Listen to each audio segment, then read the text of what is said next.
জলপাইগুড়ি সীতারামপুর চা বাগানে রবিবার সকালে আচমকাই বেশ কিছু শ্রমিকের নজরে আসে জেসিবি দিয়ে বাগানের গাছ উপড়ে ফেলা হচ্ছে।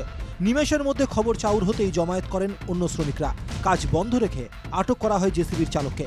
ম্যানেজার আসতেই ধুন্ধুমার পরিস্থিতি। এইখানে গাড়ি ঢুকছে আর চা বাগান উঠাই দিতেছে, আর আমরা ওই পাশে জমি দিচ্ছি।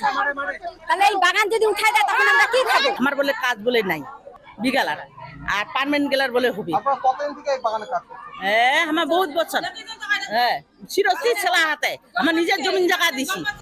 এরপরই বকেয়া বেতন সহ একাধিক দাবিতে সরব হন চা শ্রমিকরা। আমাদের 3 মাস থেকে বেতন নাই। শ্রমিকের এই যে প্রায় 6.5 থেকে বেতন নাই। শ্রমিক 175 জন, 175 জন শ্রমিক বেতন দিচ্ছে না। দুর্গাপূজা থেকে বোনাস নাই। এখন আমাদের বেতন আর শ্রমিকের সম্পূর্ণ হাজিরার পয়সা দেখ, তারপরে কাজ শুরু। শ্রমিকদের দাবি মেনে পিএফ সহ বকেয়া দ্রুত মেটানোর আশ্বাস দিয়েছেন চা বাগানের ম্যানেজার। আমাদের বিল সব দিয়ে দেবো, আর বাগান উঠিয়ে আবার বাগান লাগাবো, এরকম কথা আছে। বাগান উঠে বাগান লাগাবেন, কিন্তু এই যে শ্রমিকদের যে বিল দেওয়া হয়নি, ডিউজ জন্য আমরা বললাম কি আমরা তাড়াতাড়ি ডিউজ ক্লিয়ার করবো।